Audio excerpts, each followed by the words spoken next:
의석을 정돈하여 주시기 바랍니다. 성원이 되었으므로 감사 속결을 선언합니다. 계속해서 질의 이어가겠습니다. 네, 손남영 의원님 이어서 질의해 주시기 바랍니다. 네, 계속해서 질문을 드리도록 하겠습니다. 자료 38쪽에 보시면은 농업정책과 민원상 처리 지연 불허가 처리 내역에 보면은 제가 좀 이해가 안 돼서요. 접수일이 2024년 9월 25일이고 처리 기한이 2024년 9월 26일이고 실제 처리일이 2024년 9월 26일 날 처리 기한 내에 처리를 했는데 이것도 지연으로 따지는 거예요? 과장님. 그러면 2024년 9월 25일 날 접수를 해서 2024년도 9월 25일 날 처리가 돼야 지연이 안 되는 건가요? 이제 세월 시스템 특성상 이제 늦게 입력을 하게 되면 그 다음 날 이제 처리가 된 걸로 되다 보니까 실제 처리는 기한 내에 했지만 실제 농가가 이제 받아보는 그런 날짜에는 이 길로 이제 처리가 되다 보니까 그래서 이제 사유가 세월 시스템 처리 지연으로 돼 있는 거거든요. 그래서 이 부분도 저희가 좀 가능하면 그것까지 감안해서 앞으로는 처리를 하도록 그렇게 하겠습니다. 그러니까 오늘 처리 기한이 오늘 18시까지 가능한 거죠. 업무 시간까지는. 그 이후에 이제 처리되다 보니까 그런데 예를 들어서 뭐 19시 20시에 처리가 됐던 내용인가? 이런 내용을 봤을 때는요. 예, 그렇습니다. 시스템상 날짜는 같은데 시간이 늦었다. 네. 그러면 여기에 그 처리 시간을 체크를 해주셔야 되겠네. 그래야 의문점이 안 생기죠. 실제 민원인에게 도달된 시간을 이렇게 하게 되면 지금 같은 이제 조금 근데 업무 시간 외에 처리를 했다. 그 처리 그것도 어차피 업무 시간이 지나면은 그 이월이 돼야 되는 거, 이 길이 돼야 되는 거 아니에요? 그 그러니까- 다음 날로? 그러니까 저희가 표현을 할 때 앞으로 실제 처리를 하지 말고 민원인에게 이제 예를 들어서 발송한 일 날짜로 자료를 그렇게 만들도록 하겠습니다. 네, 알겠습니다. 우리 그 39쪽에 보면 행정심판의 그 부당이득금 수원 평택 지원에서 소송 내역이 있는데 이거에 대해서 한번 과장님 설명 좀 해줘 보세요. 그 부당이득 반환 의무 이행 도로 점용에 대해서 그 사건인 것 같은데 이런 게 평택시에 많을 텐데 네, 대표적으로 이것만 한번 설명을 좀 해줘 보실래요? 그러니까 이 같은 경우는 그 기존에 그 도로 용도로 사용되던 땅에 대해서 이제 시에서 이제 그 콘크리트 포장. 포장을 한 겁니다. 근데 이제 나중에 이제 소유자가 그 자기 동의 없이 해준 거에 대해서 이제 이의를 제기한 건데요. 네. 법원 판결은 기존에 그 도로로 사용됐기 때문에 기존에 이거에 대해서는 원고 기각으로 해서 이제 원고 패소로 소송이 종결된 사항입니다. 이게 어쨌든 그 이런 경우가 있어요. 전에는 이제 토지주가 동의를 해줬어. 포장을 해라고. 예전에 그런 게 많았잖아요. 마랑길 포장이라든지 뭐 이럴 때 다 개인 사유주들이 많이 이제 점용이 돼서 포장을 다 했는데 땅 예를 들어 토지주가 바뀌었어요. 매매 행위가 돼가지고 근데 그분은 이제 자기 또 사유지 주인이 바뀐 거죠. 토지주 주인이 바뀐 상태에서 자기 사유지 주장을 하니까 그 부분을 저 뿌레카로 때려가지고 그 콘크리트 부분을 벗겨달라 뭐 이렇게 건의하는 사람도 있고 그랬는데 어쨌든 맨 처음에 토지주가 동의하에 포장이 됐으면은 현황 도로로 봐야 되는 거 아닙니까? 법에서도 그걸 인정한 거고요. 알겠습니다.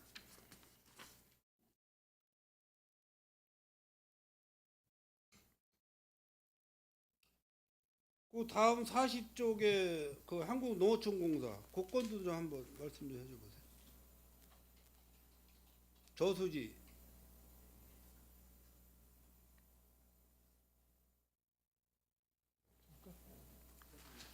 이 부분 제가 설명을 네. 드리겠습니다. 이 부분은 이제 농어촌 공사에서 기존의 그 고잔리 1-1번 유지 토지가 네. 이제 고잔 이제 수리조합에서 전에 이제 저수지를 설치했던 사업으로 국유지 기존의 농림부 소유로 돼 있는 부분들을 농어촌 공사 소유로 이제 이전해 달라는 이제 그런 내용이 되겠고요. 그래서 결론은 이제 농어촌공사에 이제 이전하는 걸로 그렇게 결론이 난 내용이 되겠습니다. 그런데 농업기술센터하고 관계된 이게 건이에요? 우리 평택시 농업기술센터하고 관계된 사건이냐고요? 소송건이. 이 부분을 저기 평택시에 이제 얘기해서 네. 이제 그리고 저희가 이제 그 법원에서 이제 하야 공고 결정이 나와서 곧 이제 농어촌공사에서 수용한 내용이 되겠습니다. 아니 그러니까는 네. 여기 감사 자료에 이거를 사건을 올려놓으셨길래 저도 읽어보고 좀 의아해서 지금 제가 질문을 드리는 거거든요. 이게 우리 평택시에서 관계된 일인 건지. 국유지 중에 농림부 소관제 건들도 농업정책과에서 처리하거든요. 그러니까 이제 농어촌공사에서 소장을 이제 시에 제출을 했고 이제 그거에 대해서 이제 국유지 관리도 이제 농업정책에서 하다 보니까 그렇게 해서 이제 하게 된 내용이 그 되겠습니다. 과장님은 잘 이해를 못하신 것 같은데. 아닙니다. 죄송합니다. 제가 좀 그 소장님 말씀대로 그 농림축산 그 농림부 소유라 저희가 업무 이임을 받아갖고 저희가 그 소송 대행을 한 겁니다. 이제 어떤 소송건이든지 이제 그 원고가 있고 피고가 있잖아요. 그리고 또 어떤 그런 재단권 문제 가지고 억울하게 당하는 분들이 또 있어요.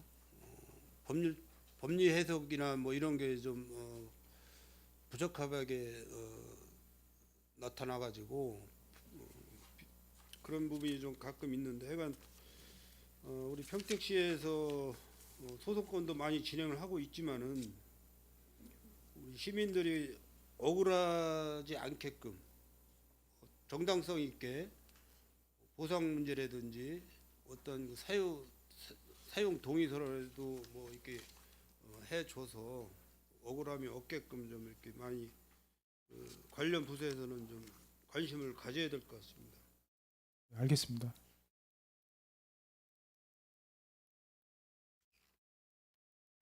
어제도 제가 뭐 다른 부서 시간에도 말씀드렸지만은 저희가 뭐 용역 여기 이제 내용 보면은 우리 저 김승경 위원님도 그런 질문을 하고 계시고 그랬지만은 저희가 이 1천만 원 이상 용역비 현황과 뭐 지역업체 현황 뭐 또 그 입찰 뭐 이런 현황 그런 내용이 굉장히 지금 많아요. 페이지 수도 많고 이거를 제가 이렇게 쭉 그 하나하나 좀 들여다 보려고 그랬더니 너무 시간이 많이 걸리더라고요. 그리고 막 헷갈려. 좀 아리송하고 어떤 사건 어떤 내용을 우리가 보고 이해하고 넘어가고 이렇게 가야 되는데 요거를 이제 내년부터는 좀 묶어가지고 우리 의원님들이 보기 쉽게 물론 이 책자는 뭐 우리 의원님들만 뿐만이 아니라 지평부서도 볼 수가 있는 거잖아요. 네. 또 뭐 우리 의회 우리 저기 직원분들도 다 이제 봐야 되는 거고 그래서 어떤 종목에 어떤 읍면동으로 구분이 하면은 면단이나 구분을 하면은 우리 예를 들어서 현덕면에 어느 마을에 어떤 사업이 몇 년도에 시작을 했는데 몇 년도에 준공이 끝났다. 그 사업에 얼마 뭐뭐 사업비가 들어갔다. 또 장비는 지역업체 걸 썼다. 1천만 원 이상 용역비를 세웠는지 2천만 원 이상 용역비를 세웠는지 이런 내용이 한꺼번에 딱 나타나면은 어디 사업에 어떤 예산을 들여서 뭐가 마무리가 됐다. 이렇게 의원님들이 쉽게 알아볼 수가 있을 텐데 일일이 하나하나 찾으려니까 굉장히 힘들더라고요. 아리송하고 좀 헷갈리는 경우도 있고 그래서 그 내년부터는 이 감사 자료 책자를 좀 인쇄를 할 때 그런 식으로다가 프로그램을 좀 다시 만들어서 해야 될 것 같다는 생각이 좀 들어서 말씀을 드립니다. 기획예산과하고 협의해가지고요. 이제 네. 보고 자료 양식을 의원님들이 보기 편하게 한번 다시 만들어가지고 자료를 만들도록 하겠습니다. 그 49쪽에 보시면은 보조금에 대해서 나오는 게 있어요.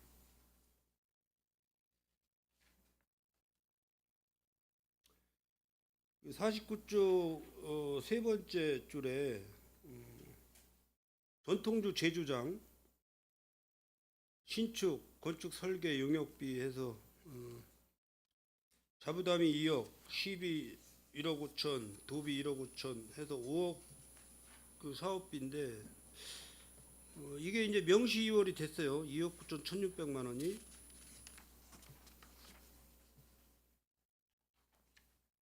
그래서 이 내용을 좀 확인을 해보니까 57쪽에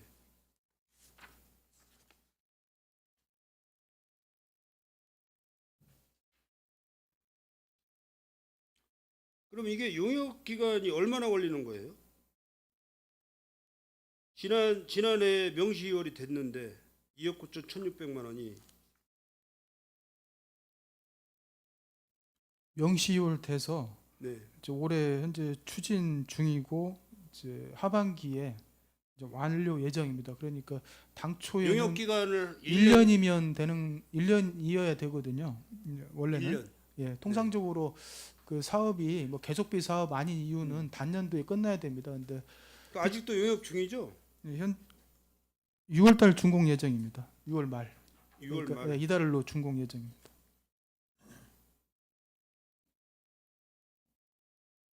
아니 설계 용역비라니까 설계 용역비. 준공이 아니고. 설계 용역은 준공이라는 표현을 아, 하니까요. 용역도 준공의 편. 예, 예, 그렇습니다. 그럼 이게 지금 보조 사업이 용역비만 보조를 해주는 거예요? 나중에는 건축비까지 보조가 들어갑니까? 건축비하고 기계 설치비까지 다 지원하는 겁니다. 포함해서. 그렇게 해서 5억, 1억 5천, 1억 5천, 3억 예, 예, 그렇습니다. 건축비까지 다 해서 그러니까 용역 건축비 다 포함해서 그렇다는 말씀이죠. 예, 그런 게 이제 여기 이제 신축 설계 용역비 지원 이렇게 돼 있는데 그런 식으로 해서 그러면 이 부분이 뭐 아무개 이렇게 이제 영농조합 범위로 돼 있는데 다른 분이 또 하게 되면 또 같이 보조를 할 수 있는 사업이 되는 건가요? 우리 평택미 사용 조건으로 아니면 경기미 사용 조건으로? 경기미 사용 조건으로 해서 사업을 신청해서 이제 선정이 되면은 이제 추진하는 거고요. 예. 떨어지면은 이제 사업을 못 하는 거고. 예. 알겠습니다. 그리고 이제 각종 보조 사업을 제가 보니까 이제 수도작 농가 그러니까는 이제 모래 벼 생산을 하는 농가에는 뭐가 있어요 보조 사업이? 우리 어느 과장님이시지? 그것도 농업정책관가요? 보조금. 보조금이 여러 가지 있습니다. 뭐 상토 지원, 뭐 농기계 지원 농기계, 사업, 모짜리 상토, 예, 모짜리 종기 상토. 제초제, 뭐 그렇죠. 병충해 부인, 항공, 방제. 방제 뭐 여러 가지가 있잖아요. 그렇죠. 많습니다. 그럼 이제 밭작물을 하시는 농가에는 화장물은 농기 뭐 관리기 같은 거 지원하는 거 있고, 그것도 병충해 방제 또 있고요. 제가 이거를 왜 이제 말씀을 드리냐면 형평성에 같은 농업인으로서 수도작 모내기를 하는 농가하고 밭작물을 하는 농가하고 보조 사업 받는 부분이 많이 차이가 나는 것 같아요. 그죠? 그래서 밭작물 하는 분들한테는 요즘에 그 사실 거의 이제 노령화 농업인들이 연세들이 좀 계신 그런 농업인들이 많고 사실 요즘 이렇게 우기철에는 그 자풀이 많이 나잖아요 밭작물에. 그래서 뭐 이제 제초 매트도 이제 뭐 지원할 수 있고 제초제 제초제도 이제 보조 사업으로 이제 좀 제초제가 상당히 비싸지 않습니까? 가격대가. 그런 쪽으로다가 예를 들어서 수도작 농가가 2헥타의 농사를 짓는데 예를 들어서 1,000만 원 보조를 받았다. 그러면 밭작물 1헥타 농사 짓는 사람이 한 뭐 200만 원 보조 사업을 받았다. 그러면 한 800만 원 차이가 나잖아요. 같은 농업인으로서. 그거를 어느 정도 비율을 맞출 수 있는 방안이 좀 없을까요? 수도작과 밭작물에 대한 농업인에 대해서. 그 부분은 좀 더 논의를 좀 해봐야 될 것 같습니다. 지금까지는 주로 이제 과장님들이 농업정책과장님하고 어디가 지도정책과장님도 거기에 해당되시나요? 아니 주로 이제 유통과에 친환경 농업 하는 분들하고 이제 농업정책과에서는 일반적인 농업인들, 기술보호과에서는 일부 뭐 슈퍼인 쌀단지처럼 특정 이제 사업으로 지원하는 부분들을 같이 세 개 과에서 이렇게 나눠서 지원하고 있습니다. 그게 어느 정도는 비율이 올라가야지 좀 형평성에 맞지 않을까 이렇게 생각이 들어요. 의원님, 네. 기술부과장입니다. 상토 같은 경우도 논상토만 지급을 하다가 작년부터 밭 하시는 분이나 시설하우스 하신 분들 원예형 상토 지급을 같이 이제 폭넓게 좀 하고 있고요.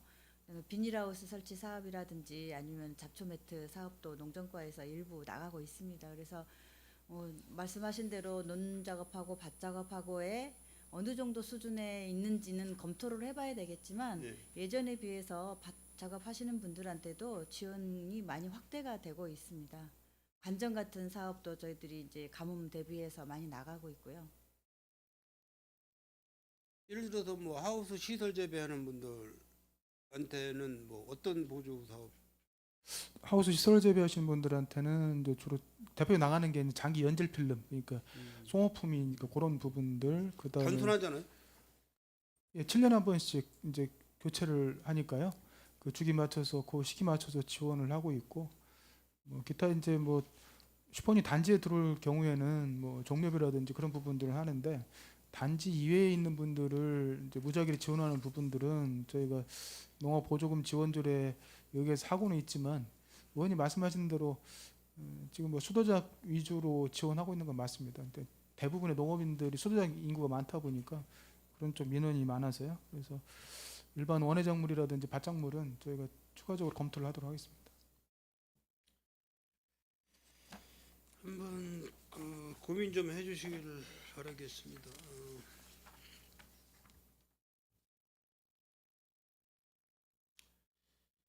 그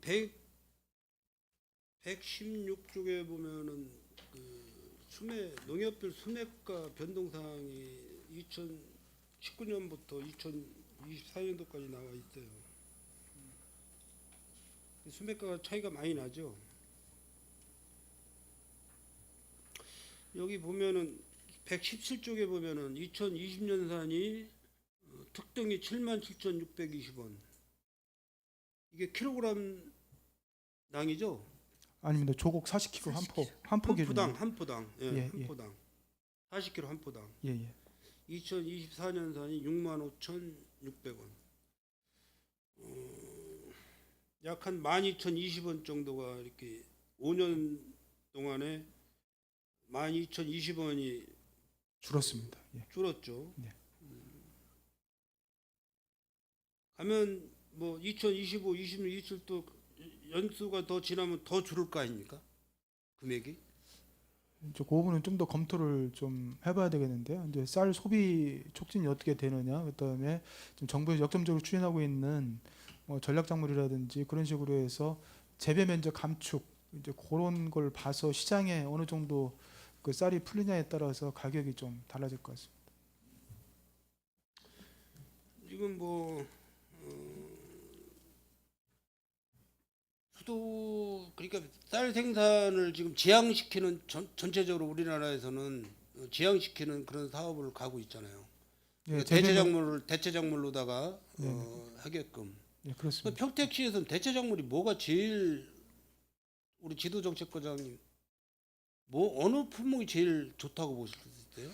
근데 평택시 같은 경우는 이제 토질 특성상 논에서 다른 작물을 하기가 상당히 좀 어려운 여건입니다. 그래서 그거 하려고 하면 이제 길 가다 보면 성토해가지고 밭작물 심듯이 그런데 성토를 하지 않으면 어려운 여건이라 사실은 마땅치 않습니다. 그래서 우리 시에서 하고 있는 것들은 대부분 가루쌀이라고 해서 밥쌀용이 아닌 이제 가공용 쌀을 확대하기 위해서 계속 도하고 연계해서 지원을 하고 있고요. 그래서 올해 같은 경우도 거의 한 200헥타 가까이 면적을 늘려서 그런 식으로 이제 논을 이용해서 결국은 하는 쪽으로, 그렇지 않으면 저희가 이제 콩이라든지 그런 부분들도 해봤는데 수확량이 밑에 지방에 비해서 너무 떨어집니다. 떨어지다 보니까 힘도 들고 수확량도 떨어지니까 보조금 받아도 벼농사 하는 게 유리하기 때문에 농가들이 자발적 선택을 좀 안 하시거든요. 그래서 가능하면 논에서 할 수 있는 작목으로 저희가 추천하고 있고 현재는 가루쌀 중심으로 가고 있습니다. 그러니까 이제 뭐 연구는 계속 하시겠지만은 대체 작물로서 어떤 게 합당한지를 연구는 계속 하시겠지만은 거기에 대한 연간 어떤 그 시범 단지를 통해서 정확하게 그 데이터를 발표를 해 주시면은 그 대체 작물을 원하시는 농가에서 그거를 선택을 하실 텐데 이 그 농법이 맞는지 안 맞는지 궁금해하시는 분들은 잘 손을 안 대려고 그러시잖아요. 왜냐하면 농사짓기가 쉽게 뭐 호락호락 이렇게 쉽게 가는 그런 저기가 아니니까는. 그럼 과장님들이 많이 그런 부분을 제가 좀 경험을 부연 설명을 네. 좀 드리겠습니다. 대체 작물 관련해 가지고 논에서 하는 작물은 정해져 있습니다. 많지 않습니다. 소장님께서 말씀하셨듯이 쌀을 재배하고 있는 담수당 상태의 논이다 보니까 물 빠짐이 좋지 않아서 뭐 콩이나 옥수수, 뭐 사료작물 위주밖에 거의 없고요. 이제 가을 작물 파종할 때는 밀이라든지 보리 이제 이렇게 하고 다음에 콩을 심게 되는데 주로 물 빠짐이 안 되기 때문에 콩도 사실 어렵습니다. 그래서 저희들이 지금 하고 있는 게 가루쌀 위주로 많이 하고 있고 일부에서는 이제 사료작물을 좀 이제 지어서 이제 그 가축 사료용으로 지금 하고 있는데 그 부분도 진흥청에서 이미 이제 다 매뉴얼이 보급이 되었지만 지역마다 기후 조건이라든지 토질 조건에 따라서 많이 다릅니다. 근데 평택 같은 경우에는 이렇게 가루미 외에는 조금 재배하기가 어렵다. 옥수수도 해봤는데 어렵습니다. 그 작황이 안 가루밀은 나옵니다. 뭐 판매는 하기 쉬워요? 가루미 네, 그건 국가에서 거의 이제 수매 형식으로 100% 하기 거의 때문에 100% 수매를 예, 한다고. 중요한 거는 얼마나 생산량을 늘리느냐가 이제 그래서 재배 그렇죠. 기술적으로 저희가 계속 농가들 교육하고 하는 이유가 이 부분 생산량 좀 증대하는 부분들이 농가 수익하고 직결되기 때문에 그렇습니다. 그러니까 뭐 해배당 어느 정도 수익이 나느냐 그게 중요한 거잖아요. 예, 그거는 이제 사실적으로는 다 나와 있는데 면적에 비해서. 예. 그래서 저희가 아무래도 수확량이 좀 적거든요. 일반 벼에 비해서. 그래서 그 부분은 수확량 이제 좀 주는 부분들은 이제 직불금과 비슷한 이제 보조 장려금으로 저희가 해드리고 있고 또 이제 그 상황에서 어떻게 이제 재배 관리를 해서 수확량을 늘리느냐 이제 그쪽으로 저희가 집중적으로 기술 보급을 하고 있습니다. 그러니까 이제 예를 들어서 제가 뭐 어느 농가에서 수도작을 뭐 계속해서 농업을 해 오시다가 대체 작물을 하기 위해서 밭작물을 이제 하기 위해서 복토를 해야 된다라고 이제 치면은 그 복토하는 게 쉽지가 않잖아요. 비용도 많이 들어가고 이런 부분을 지원해 줄 수 있는 방법은 없는 건가요? 국도비 매칭 사업을 해서 그러면 이제 만약에 수도작에서 밭작물로 전환을 했을 때 예를 들어서 뭐 5년이면 5년, 10년간 동안은 계속해서 밭작물을 해야 된다. 휴경 없이 뭐 조건이 붙어야 되겠죠.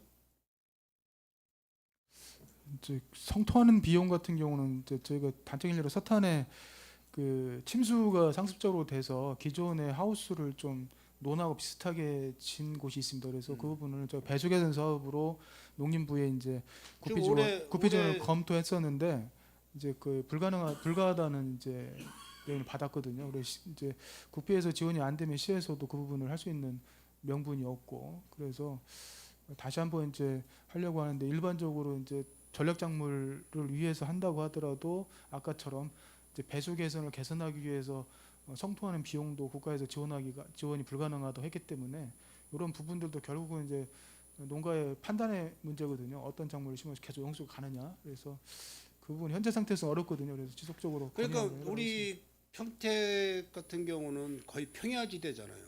평야지대. 좀 특정 있는 도시예요. 평야지대.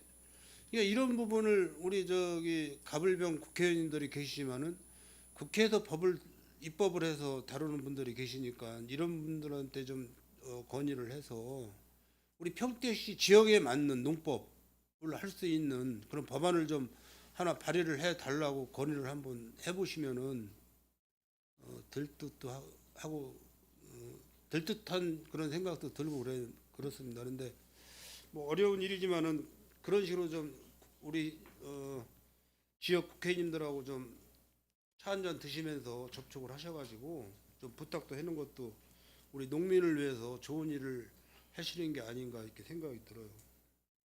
예, 알겠습니다. 물론 뭐 법을 지켜가면서 농사를 지어야 되겠지만은 법을 따라가다 보면 아무것도 못할 경우도 있어요.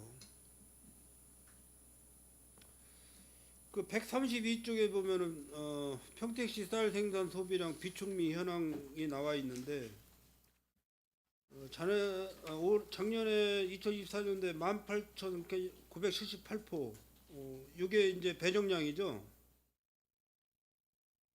우리 평택시에 비축미 수매 실적입니다. 예.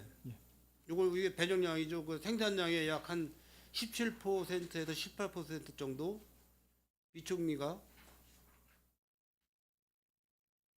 예, 그렇습니다. 이 비축미 평택은 어디다가 보관해 놓죠? 그 관내 창고가 여러 군데 있는데요. 거기에 각자 조금씩 그 비축하고 있습니다. 창고. 품질 관리가 잘 돼요? 사이로에 저장 안 되고 그냥 톤백 자루로다가 저장을 하면 품질 관리가 잘 됩니까? 비축미가? 예, 수시로 체크하고 있습니다. 그 담당 직원이. 예. 알겠습니다.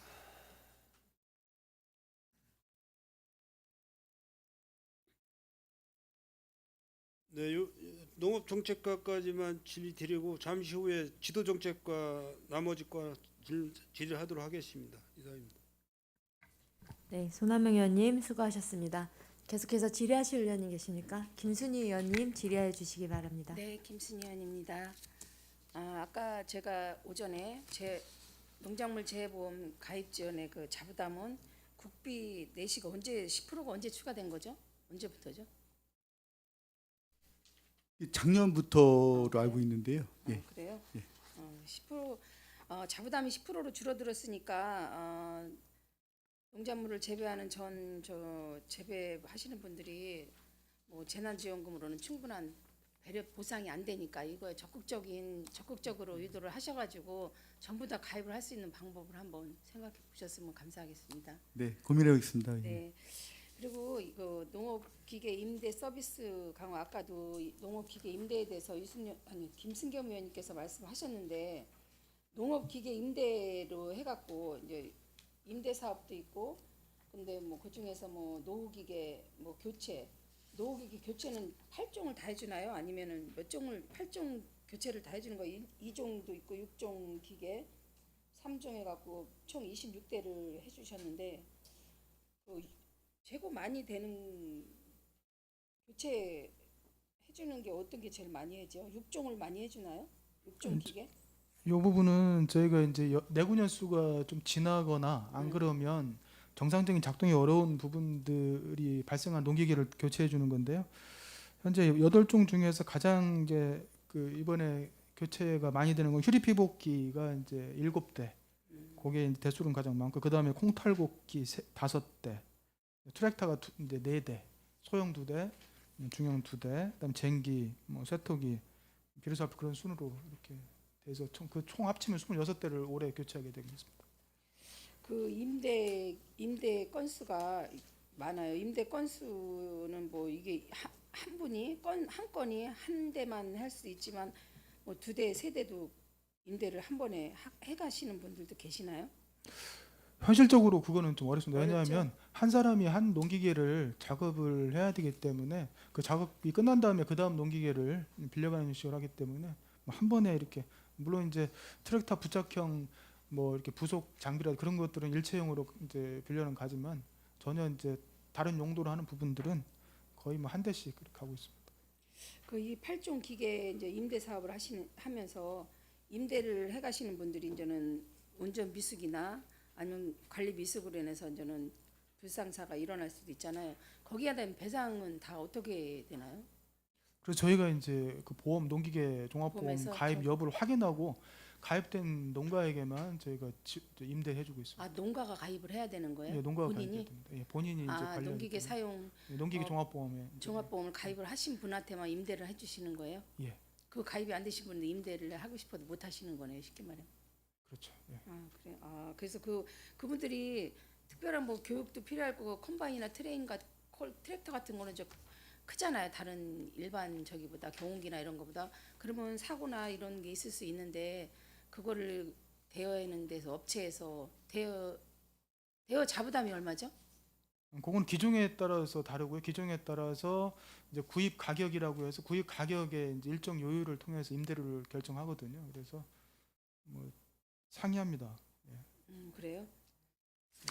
그 임대 농업기계 운송 서비스가 있어요. 그 밑에 보면은 추진제 이거는 이제 추진 실적에서 뭐 여러 가지 기계도 뭐 임대 농업기계 교체를 해갖고 새롭게 뭐 고장이 나거나 그런 거를 방지하는 방면에서 여러 가지도 하셨는데 그 밑에 보면은 추진 계획에 임대 농기계 운송 서비스가 있어요. 이게 2천만 원인데 이게 부담이 도비 내시죠? 아니 10입니다. 12만 예. 12가 60%예요? 예, 작년까지는 이제 5대5로 해서 농가 부담이 50%였는데 여러 이제 의원님도 그렇고 이제 농업인들도 그렇고 이제 실적이 작년도에 생각보다 이렇게 많지 않았습니다. 그래서 임대 그 저기 농가 부담 비율을 낮춰달라는 의견들이 많아서 올해 40% 부담을 낮추고 60% 지원하고 있습니다. 제가 업무 보고 받을 때는 올해 25년도부터는 30%로 낮출 예상이라고 들은 것 같은데 그거 아닌가요? 그거는 그럼 60%로 60%로 정해져 예. 있는 거예요.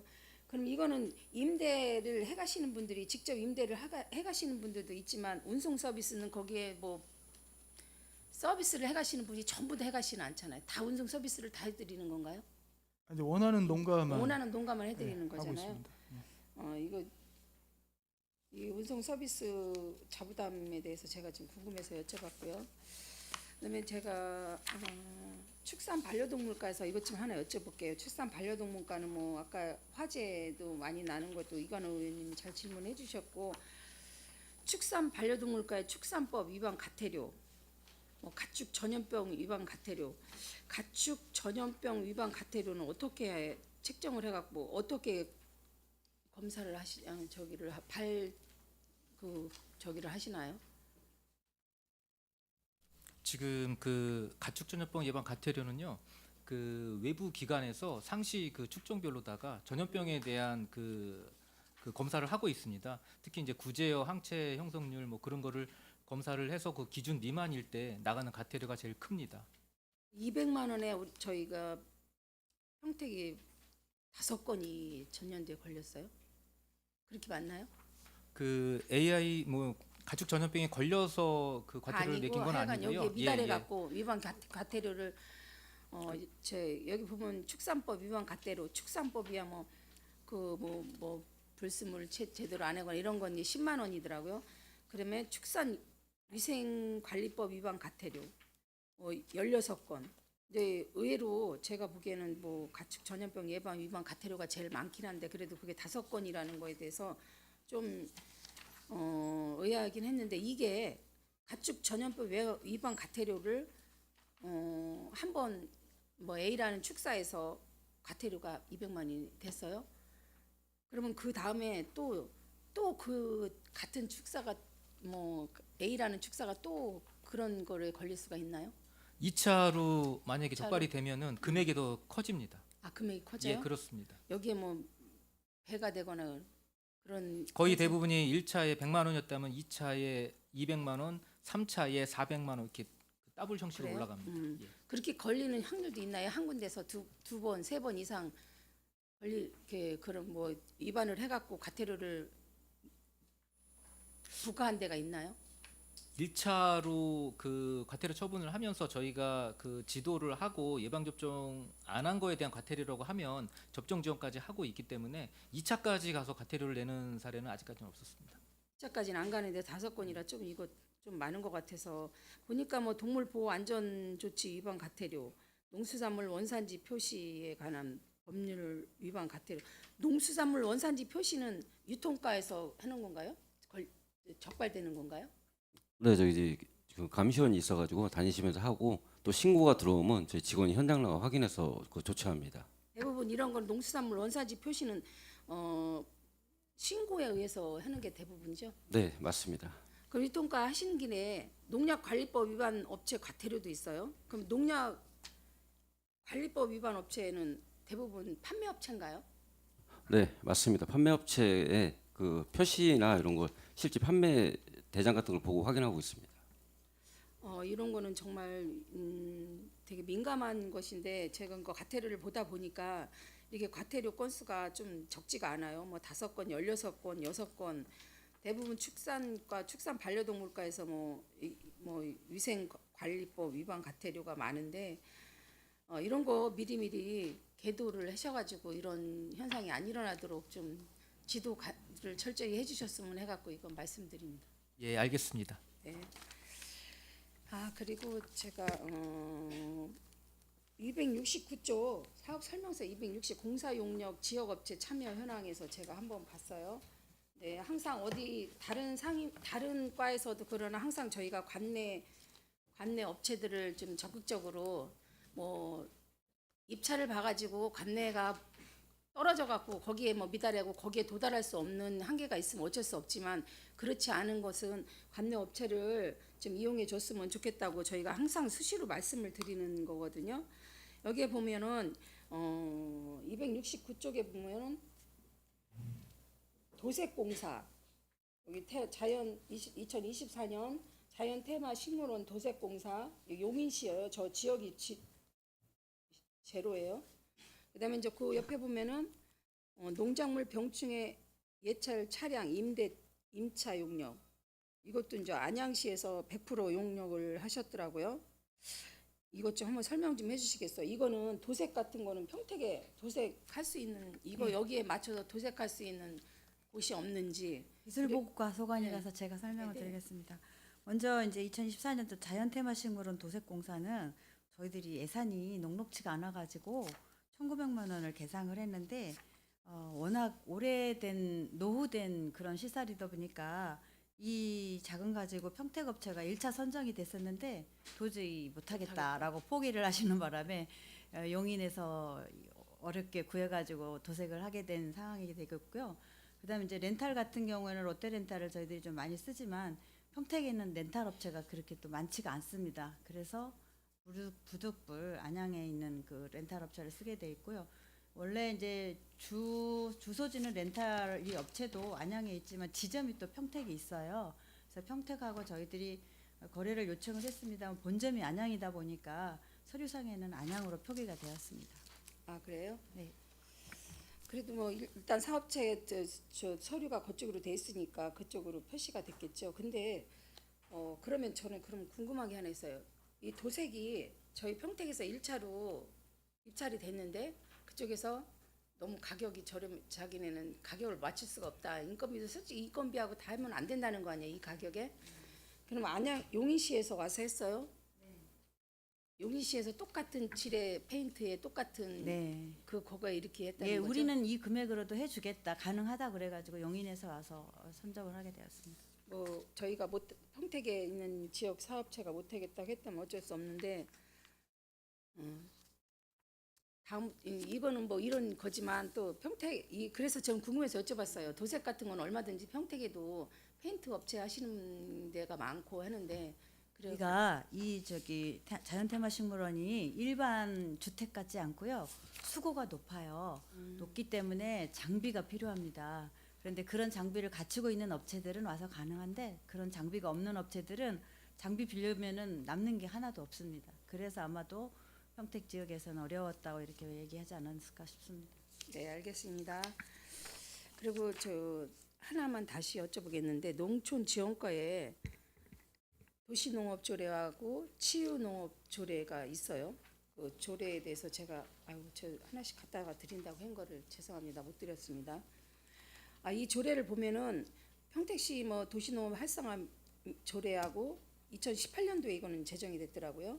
그다음에 저는 치유농업 조례가 또 2021년도에 제정이 됐어요. 2021년도면 저희 뭐 8대에서 하신 것 같은데 저희 조례 심사를 할 때도 보면은 똑같은 양쪽에 그쪽에도 이 내용이 있고 이쪽에도 내용이 있으면 한 군데를 삭제를 하거나 아니면 거기다 또 저 추가를 해갖고 정비를 해가지고 조례를 개정을 해야지 되는데 여기는 조례가 거의 비슷해요. 평택시 도시농업 활성화 및 지원에 관한 조례에서도 여기에 치유농업을 포함한 도시농업 육성에 관한 필요에 대한 사항이 들어있는데 이제 다시 또 치유농업 육성 및 지원의 조례도 거의 뭐 유사한 조례가 있어요. 근데 이거는 뭐 제가 조례를 보다 보니까 이거를 알게 됐는데 이렇게 조례 여기에도 있고 여기에도 있는 조례는 이건 어떻게 하시나요?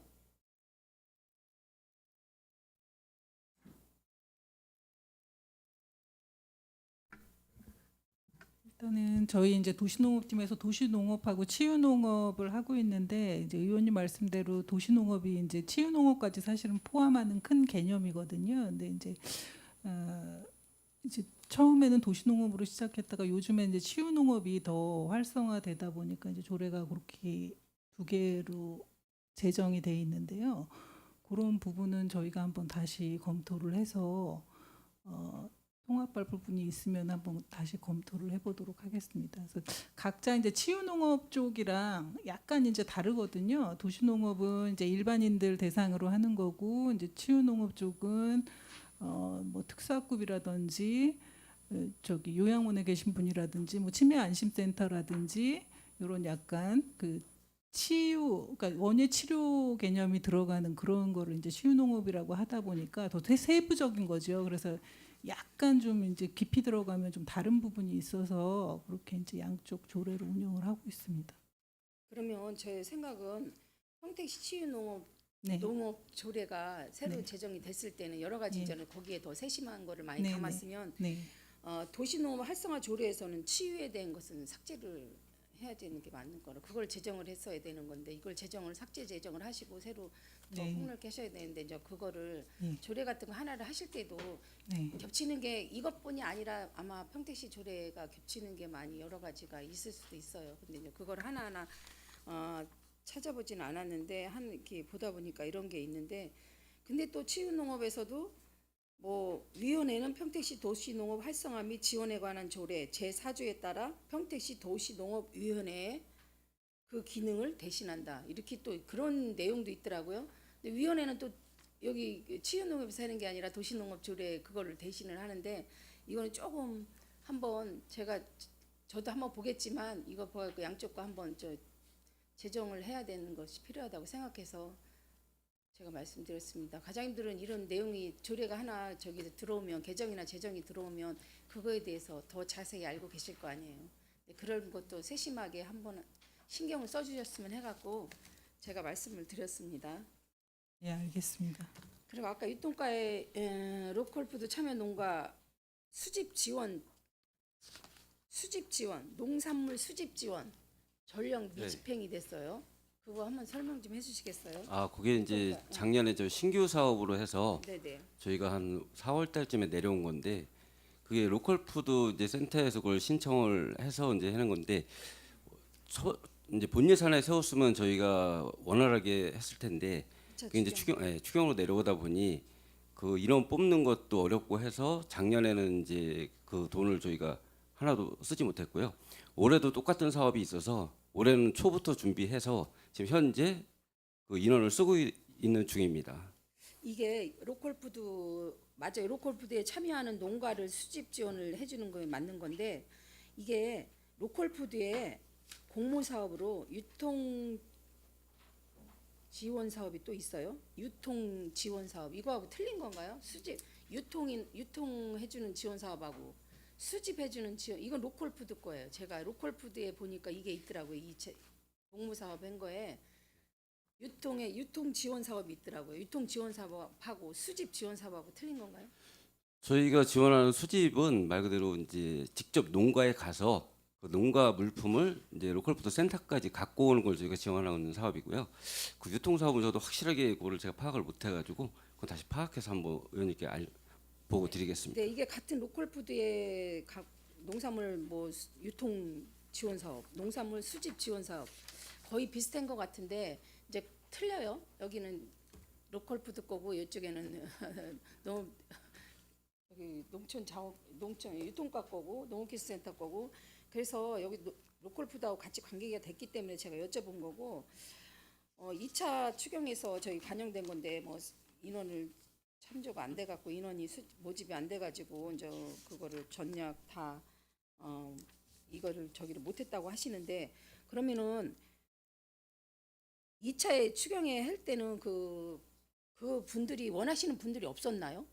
사람이 이제 수집할 수 있는 인원을 확보가 안 돼서 안 되신 거예요? 아니면 수집을 원하시는 분들이?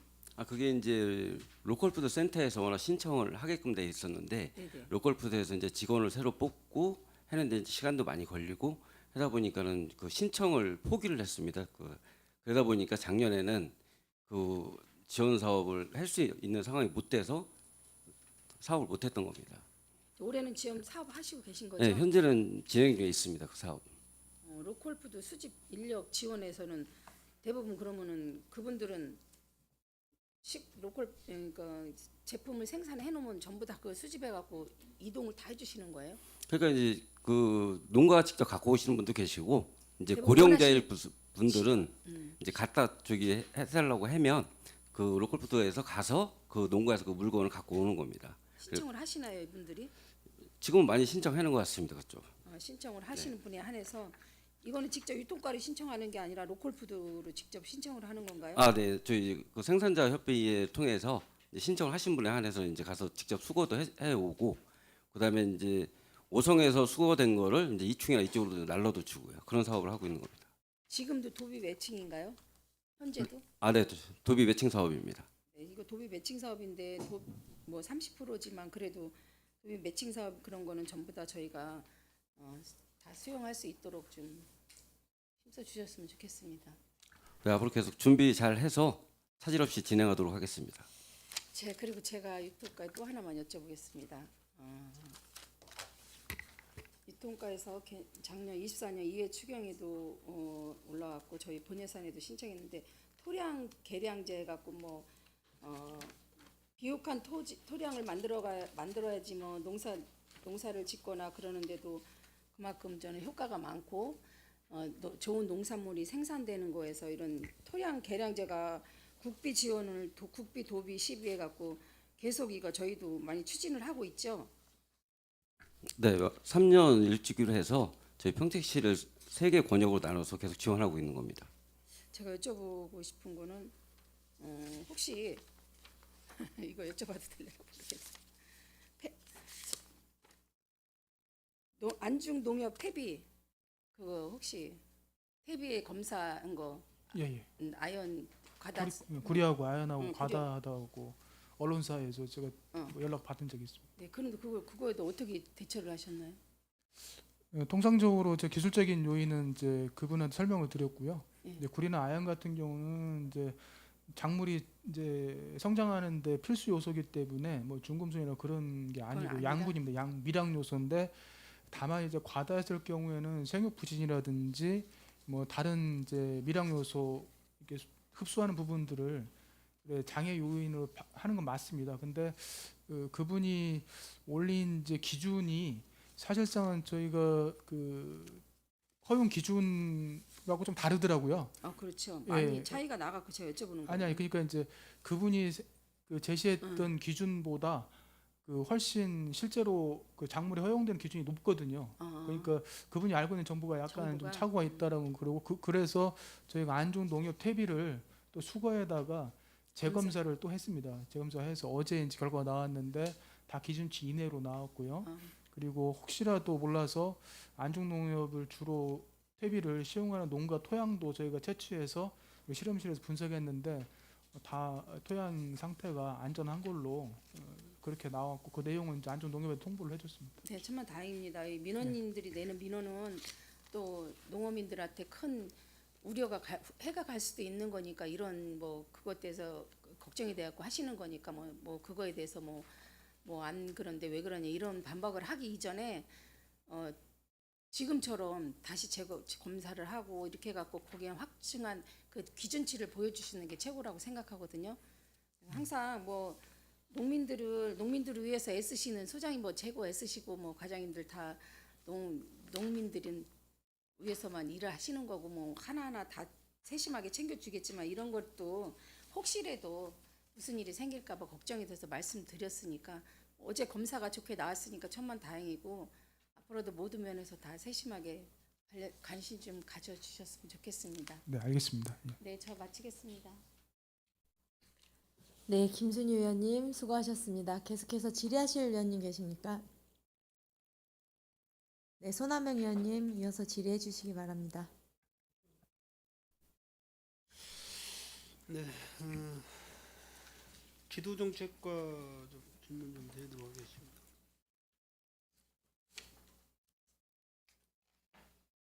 그 137쪽에 보면은 중소농 스마트 농업인 육성 사업이 있어요.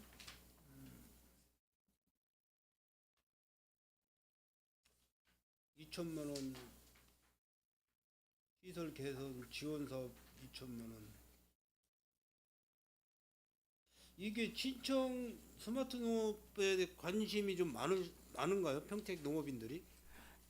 특히 스마트 농업에 대한 관심이 많은 분들은 이제 청착농이나 젊은 농업인들이 가장 관심이 많고 또 그게 접근성이 좋다 보니까 작년에도 저희들이 이 관련 교육을 했는데 성과는 괜찮았습니다. 이게 예를 들어서 스마트 농업으로 가려고 하는 분들이 신청자가 많으면은 보조 사업비가 어느 정도 비율이 됩니까? 저희들 지금 현재는 저희가 알기로는 스마트 농업에 관련되는 보조 사업은 농업정책과에서 이제 농림부 사업, 국도비 사업들이 있는 걸로 알고 있고 네. 저희 12 사업은 이 규모가 있는 사업이다 보니까 아직까지 저희들 조례나든지 이런 부분은 농업정책과장님이 잘 아실 거로 저는 알고 있습니다. 혹시 과장님 아세요? 네네. 뭐 사업별로 뭐 설명을 하는 말씀이신지. 이건 뭐 이제 예를 들어서 예. 우리 평택에 이제 스마트 농업으로다가 전환을 지금 하고 있는데 이 스마트 농업 그 방법이 굉장히 좋지 않습니까? 예, 예. 인력난 해소도 많이 되고 예, 예. 이런 부분 때문에 제가 질문을 드리는 거니까는. 기존의 농업정책과 추진하고 있는 사업은 크게 이제 ICT 융복합 사업으로 해서 한 4개소 정도 하고 그게 이제 시설 현대화 쪽으로 가는 게 4개소고요. 에너지 절감 쪽으로 가는 게 7개소입니다. 그래서 이제 그 부분은 기존에 있는 온실을 이제 개보수하는 쪽으로 가고 있는데 사실상 그 당초에 시설을 질 때 이제 스마트 온실로 짓는 게 가장 효율적이거든요. 네네. 그래서 다행히 저희가 작년 이제 폭설로 좀 이제 하우스가 무너진 농가들 대상으로 이제 스마트 온실에 관심 있는 분들이 현재 우선 대상. 그 벤치마킹 가고하면서 기존에 이제 타 지역에 스마트 온실 지었는데 하면서 그쪽으로 전환을 유도를 하고 있습니다. 어차피 온실 지어야 되기 때문에 그 질 때 이제 스마트 온실로 질 수 있도록. 그러면 예를 들어서 뭐 하우스 한 동에 예를 들어서 뭐 500평이다 예를 들어서 아니면 뭐 1000평이다 그랬을 때 어느 정도 사업비가 들어가고 뭐 보조비는 어느 정도 예측을 하는 거고. 기존 저희가 신청하는 부분들은 저희가 지원 사업이 없습니다. 그래서 없어요? 예, 국비로 별도로 따는 경우에는 이제 네. 5대5 뭐 그런 식으로 있는데 현재 우리 시는 아까 이런 것처럼 이런 부분들은 소규모로 하기 때문에 그렇고 대규모 신청하는 부분들은 결국은 자부담으로 이렇게 해야 됩니다. 하더라도 뭐 현재 사업비가 없기 때문에 오래 하는 부분들은 자부담해서 다 해야 됩니다. 그럼 이 스마트 농법에 대해서 우리 지도정책과에서 전체 다 컨트롤 하시나요? 그렇지는 않습니다. 저희 지도정책과는 교육적인 부분을 저희가 교육만. 담당하고 있습니다. 그래서 수요가 많다 보니까 또 스마트 농업에 대해서 의원님들도 관심이 많고 시민들도 관심이 많습니다. 특히 이제 기농 기촌을 하신다든지 특히 이제 평택으로 유입되는 농가들이 가장 편하게 매뉴얼이 있는 원예 시설 사업들이 많기 때문에 그 부분에 관심이 많아서 저희들이 시작을 하고 있고 올해도 저희들이 하반기 할 계획을 갖고 있습니다. 그리고 이 사업은 좀 전에 소장님도 말씀하셨지만 저희들 기존적으로 한 200평에서 500평 이렇게 내지는 연동하우스를 크게 지을 경우는 기본 10억에서 20억 정도 들어가는 사업들이 많습니다. 신축의 경우에 거기에 들어가는 첨단 시설들이 다 들어가다 보니까 일반 농가들이 하기에는 부담스러운 부분이 많습니다. 그래서 이제 노지 사업, 노지 시설 원예를 하시던 농가들이 이쪽으로 전향하기 위해서는 그분들이 가지고 있는 하우스를 가지고 일부 기술보호과에 있는 시범 사업을 좀 연계를 시켜서 조금씩 변화를 시키고 있는 지금 상태입니다. 평택은. 그런데 추후에는 저희들이 이게 도농복합도시다 보니까 아까 의원님이 말씀하신 대로 저희 여기 지역에서는 스마트 농업은 부가가치가 높은 농작물, 대체작물로 들어가야 됩니다. 그러면 지금 현재 파프리카나 딸기라든지 가장 농업인들이 접근하기 좋고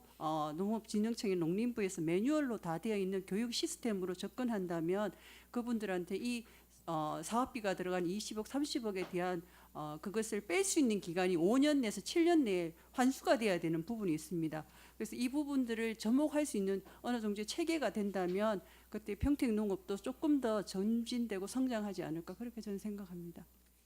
네, 우리 저기 지도정책 과장님이 공부를 많이 하셨네. 스마트 농법에 대해서. 그 수출성이 좀 높아지지 않을까요? 스마트 농법에 대한 농산물에 대해서는 수출. 거의 다 지금 스마트 농업을 하게 된다면 딸기라는 부분도 지금 수출 부분이 그죠. 가능한 네. 거고 파프리카라든지 지금 현재 해외 수출 글로벌 쪽으로 나가는 부분은 아마 같이 갈 수 있는 부분이라고 저는 생각합니다. 제가 왜 질문을 좀 드리냐면은 지금 노컬푸드 우리가 그 자체 농산물 판매 시설 로컬푸드에 좀 우리 지금 계속 그 사업비를 투자하면서 진행을 하고 있는데 로컬푸드에 대한 그 우리 평택 시민들의 호응도가 이렇게 두드러지게 뭐 이렇게 나타나질 않아요. 사실 현재 어떤 그런 예산 투입을 할 때 뭐 5년 단위든 3년 단위든 어떤 그 목표를 결정을 해놓고 뭔가 부각이 돼야 되는데 그런 모습이 지금 안 보이고 있거든요. 그래서 이 스마트 농법하고 좀 연관을 시켜서 우리 노컬푸드 재단하고도 연관을 시켜가지고 스마트 농법으로 생산한 농산물을 우리 로컬푸드 매장에다가 진열할 수 지금 현재는 진열을 안 하고 있죠. 없죠. 진열품이. 현재도 딸기라든지 뭐 스마트 온실에서 생산되는 여기까지는 부분들 진열하고 판매하고 있습니까? 예, 그렇습니다. 토마토도 오이 뭐 그다음에 열대과일, 백향과 이런 것들도 많이 나오고 있습니다. 아 그래요? 네. 알겠습니다. 설명 잘 들었습니다. 138쪽에 보면은 농업인 교육관 건립에 대해서 원래 준공 예정일이 작년 11월이 맞나요? 예, 그랬습니다만 이게 공사가 동절기로 인해서 지연되는 부분이 생기다 보니 지금 준공이 이달에 거의 완료가 될 것 같습니다. 그렇게 되면 이해 추경을 저희들이 이제 기자재 시설을 넣을 수 있는 추경을 확보해서 내년에 개관하도록 노력하겠습니다.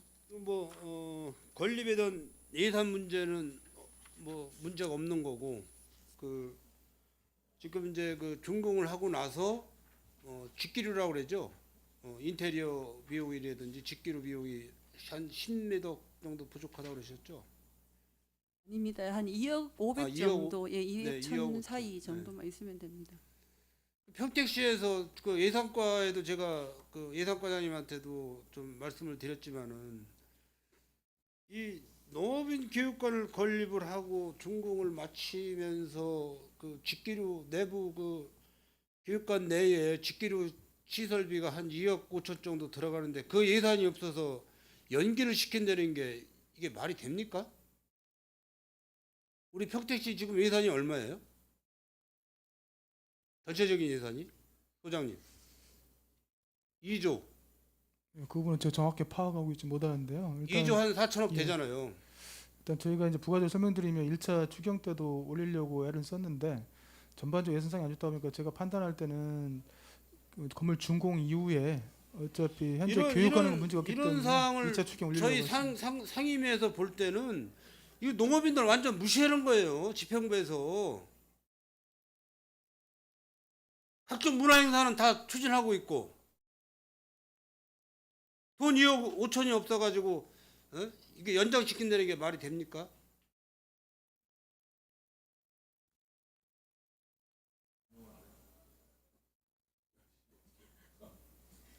우리 저 지도정책과장님이 지난해부터 몸이 다르셔가지고 예산 때문에 올해는 꼭 주신다 그러니까 이해 추경을 기대해 보겠습니다.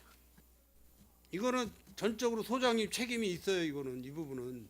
그 부분 저도 통감하고 있습니다. 제가 이제 1차 추경하면서 최종 우선순위 나누면서 동물보호센터 관련된 집기류는 8월 달에 운영을 해야 되기 때문에 1차적으로 우선했고요. 교육과는 이제 준공이 이제 6월이다 보니까 좀 더 늦춰도 현재 있는 교육시설로 교육하는 데 문제가 올해는 없기 때문에 일단 이 부분은 제가 뒤를 무르자라고 했기 때문에 이게 제 책임이 맞습니다. 지금 총 사업비가 70억 3,900만 원 사업비에서 국비가 10억이고 시비가 65억이에요. 시비 65억 들여서 건립하는 그런 교육관을 돈 2억 5천이 부족해가지고 연장시킨다는 게 말이 되냐고요. 그 모든 행사를 다 딜레이 시켜야지. 평택 시민이나 행사도 하지 말아야 되고.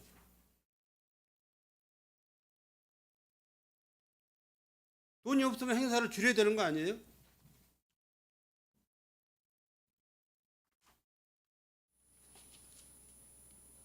그 2차 추경에는 정확히 예산 확보가 되는 겁니까?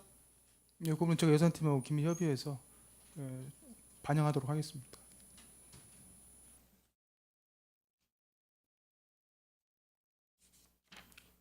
평택시의 농업인들한테는 뭐 몇 분이 이 내용을 알고 계실지 모르겠지만 이 내용은 알려주시면 망신당하는 거예요, 사실. 망신.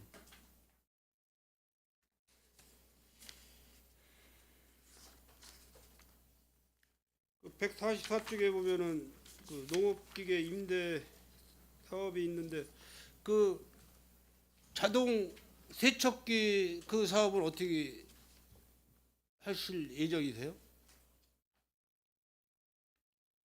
그것도 돈 없어도 못하죠. 그 부분 내년도에 이제 반영하려고 준비하고 있습니다. 그 내년도에 반영해야 되는 그런 답을 제가 지금 3년째 듣고 있는 거예요. 3년째.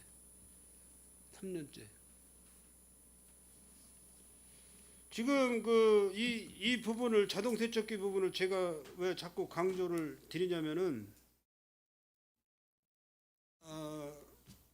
우리 평택의 농업인들이 자꾸 이제 원로에 가시잖아요. 연세들이 좀 많이 드시잖아요. 그래서 이 농기계를 사용을 하고 나서 어떠한 그 주택에서 세척을 해서 갖다 반입을 시키려면은 굉장히 그 힘들어요. 사실 고압 그 호수기도 사용하고 그래야 되는데 그렇다고 해서 그냥 가지고 들어오면은 그 반입 그 받으시는 직원분들이 반려를 시킬 수는 없잖아요. 사실 받아들여야 되잖아요.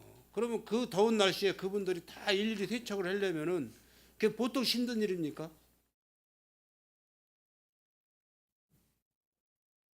그런 예산을 좀 바로바로 투입을 해서 농업인들한테 좀 편하게끔 좀 해줄 방법을 좀 연구를 해야 되는데 맨 뭐 다니면서 행사에 쓰는 비용은 아주 원칙대로 집행을 하고 있어요. 원칙대로.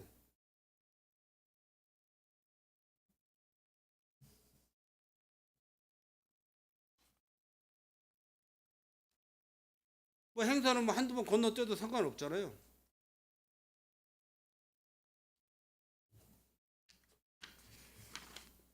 그러니까 우리 저기 지도정책과장님은 교육관 건립에 대한 그 마무리 잘 해주시고 그 농기계 세척비 사업에 대해서도 좀 관심을 가지셔서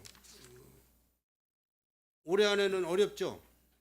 네, 어렵습니다. 내년 상반기에는 꼭 할 수 있도록 그렇게 예, 좀 본 예산에 올리도록 추진을 노력하겠습니다. 부탁드리겠습니다.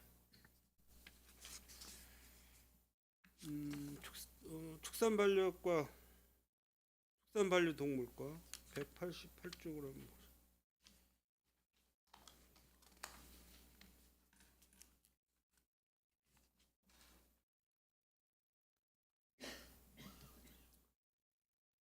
지금 그 반려동물 보호소가 그 새로 시설을 건립을 했나요? 어떻게 돼요? 리모델링을 해서 만든 건가요? 지금 청부급 율북리에 그 직영으로 운영할 그 동물 보호 센터를 건물은 지금 완성되어 있는 새로 상태입니다. 신축을 한 건가요? 예, 그렇습니다. 규모가 어떻게 되죠? 지금 건축물 기준으로다가 한계동에 그 연면적이 1,420제곱미터가 되겠습니다. 그럼 그 동물 보호센터라고 하면은 일단은 뭐 유기견이라든지 이런 부분을 뭐 갖다가 위탁하는 분들도 계실 테고 포획해서 갖다가 뭐 이렇게 시설에다 넣는 경우도 있을 텐데 계속해서 개체 수는 늘어나죠. 보호센터에. 지금 거의 1년에 1,600마리에서 2,000마리 수준으로 매년 해마다 그 정도 수준 유지하고 있습니다. 유지를 하고 계시다. 더 획기적으로 뭐 3,000마리 그렇게 늘어나지는 않습니다. 월간 유지비가 어느 정도 들어갑니까? 지금 연으로 따졌을 때 4억 원 정도 투입되고 있습니다. 월간 한 3,500만 원 정도. 예, 그렇습니다. 적은 돈은 아니죠. 예, 그렇습니다. 그냥 무기한 이 부분을 우리 평택시에서 어떻게 받아들여야 되는 건가요? 유기견에 대해서.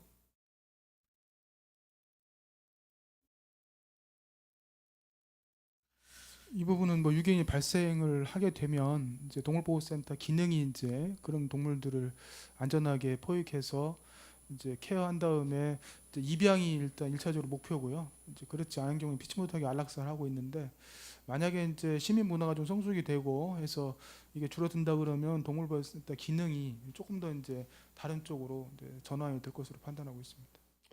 그래서 물론 이제 그 뭐 요즘에는 이제 혼자 계시는 분들이 많이 있잖아요. 그래서 이제 반려견들을 많이 이제 그 같이 데리고 이제 뭐 산책도 하시고 뭐 그런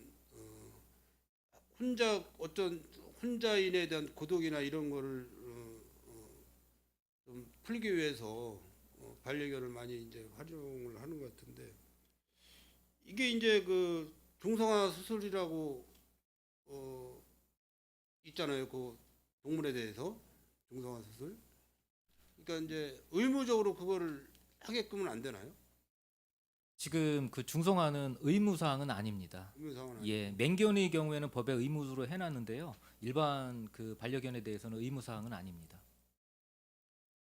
그래서 뭐 계속해서 이게 뭐 동물이 개체 수가 계속 이게 증가가 되게 되면은 사실 뭐 안락사 시키는 것도 사실 좀 안타까운 일이잖아요. 생명체를 안락사 시킨다는 것도 좀 그런 생각인데 어떤 뭐 뭔가 좀 우리가 준비는 좀 해야 될 것 같아요. 뭐 중성화 수술을 원칙적으로 다 이렇게 하는 쪽으로 가든지. 지금 그 거의 유기돼서 들어오는 개의 일부가 마당개가 많습니다. 그래서 지금 현재는 마당개에 대한 중성화 사업은 그 진행을 하고 있습니다. 아, 맞아. 그러니까 유기견이로다가 유기돼서 들어오는 동물에 대해서는 동물보호센터에서 중성화를 해서 내보낼 계획이고요. 그리고 개인들이 기르고 있는 그 이제 놔 기르는 네네네. 마당개에 대해서는 저희가 40만 원 기준으로 해서 90% 보조로 해서 지금 지원을 하고 있습니다. 그것도 다 이제 신고가 돼 있는 계획이었죠. 예, 그렇습니다. 알겠습니다.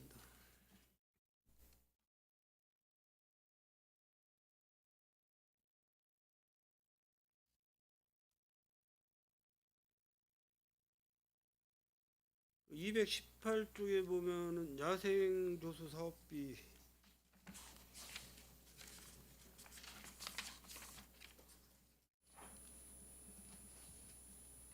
이게 명시효율이 됐어요.